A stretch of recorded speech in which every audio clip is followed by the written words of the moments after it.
At this time now, I would like to call up Dr. Abbott and Mr. Lalansky, who would like to say a few words.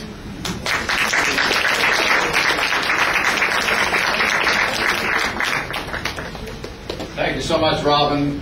So good to see you and all of the members of the staff, teachers, and all of you that are here. Good to see you again, Diane. Even though you left and now you have to walk with a crutch. Yeah.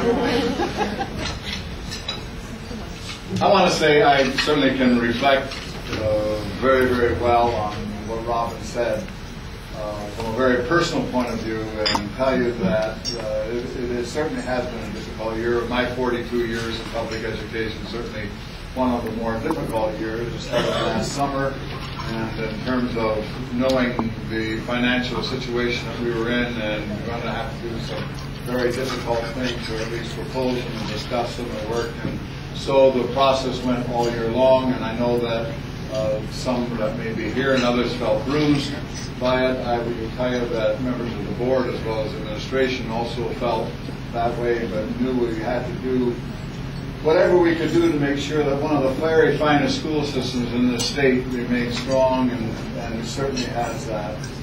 You know that you're not in this field because it's a job. You're in this field because it's a calling.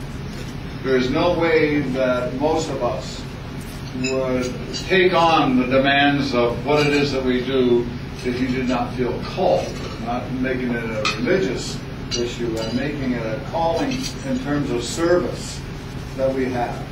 And I know that I've talked to some here already, and I talked to many last year that I encouraged, said, don't retire because the rhetoric is so difficult. Don't retire because you feel berated of what is happening in the state or nationally in the national press.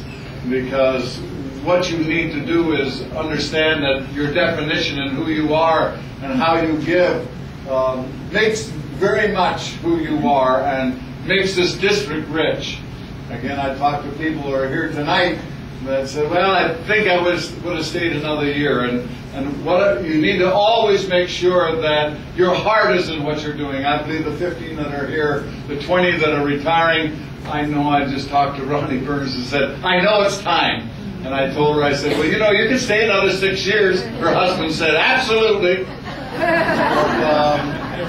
I could come around to very many of you that I know personally and have been with you and watched you and see the way children react to you and the way that parents react to you. And I've got to know so many of you after 14 years of you being part of my life and me being part of your life, that I can speak, I think, with some authority about who you are.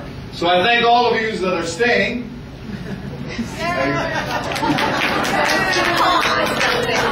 I want to congratulate those that are moving on to other jobs. I know I talked to Maddie, and Maddie's already found a way to hook herself up in service with children. Not with us, but with somebody else and doing that, because that's her calling. That's what you need to do, and you need to remember that in what you're doing. So I thank you so much for all you have made us. We are still one of the very finest districts, been recognized as one of the most efficient districts, one of the most higher achieving school districts by so many people, and it's all because of all of you and all the people that you represent that are not here, all 800 and some odd staff members that make the Marlboro Township schools certainly the envy of all school districts in Monmouth County. I thank you very much. It gives me great joy to introduce a relatively new president, Mr. Lalansky. Michael, so glad to have you, and I know you'll be bringing board members up to recognize those that are here.